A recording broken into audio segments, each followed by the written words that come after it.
అయితే ఒక అల్పపీడనం ఏర్పడిందని జెప్పేసి కూడా వాతావరణ శాఖ అయితే చెప్తుంది. అయితే ఈ అల్పపీడనం అనేది క్రమంగా బలపడి వాయుగుండంగా మారే అవకాశం ఉందని జెప్పేసి కూడా వాతావరణ శాఖ అయితే భావిస్తుంది. ఇది వాయువ్య దిశగా కదులుతూ తుఫాన్‌గా మారే అవకాశం ఉందని జెప్పేసి కూడా వాతావరణ శాఖ అంచనా వేస్తుంది. ఈ నేపథ్యంలో ఇటు ఏపీ అలాగే తమిళనాడు, దక్షిణ తెలంగాణ జిల్లాలో భారీ వర్షాలు కురిసే అవకాశం ఉందని జెప్పేసి కూడా వాతావరణ శాఖ అంచనా వేస్తుంది. మనం చూసుకోవచ్చు.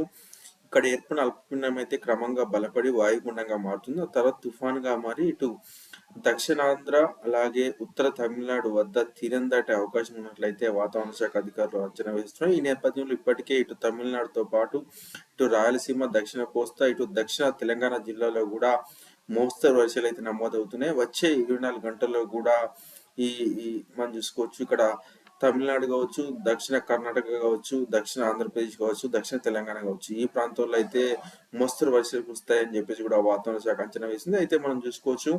నవంబర్ 25, 26, 27, 29 ఈ తేదీల్లో అయితే ముఖ్యంగా తుఫాను తీరం దాటే ప్రాంతంలో అయితే భారీ వర్షాలు కురిసే అవకాశం ఉందని చెప్పేసి కూడా వాతావరణ శాఖ అంచనా వేస్తుంది. అయితే మనం చూసుకోవచ్చు.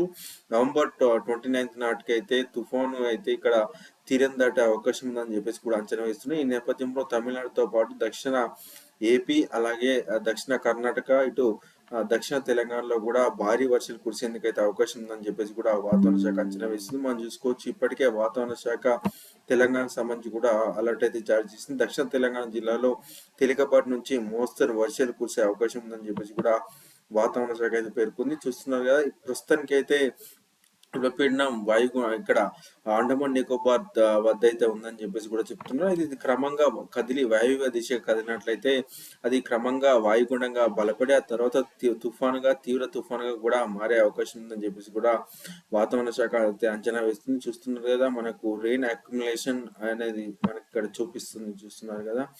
సో మనకి ఇక్కడ బ్లూ ఏరియా ఎక్కడైతే కనిపిస్తుందో ఆ ఏరియాలో వర్షాలు కురుస్తాయని చెప్పేసి కూడా చెప్తున్నారు. సో ఇదంతా కూడా చూస్తున్నారు కదా, ఇట్లా ఇక్కంచెలు అయితే ఇట్లా వస్తుంది అనమాట.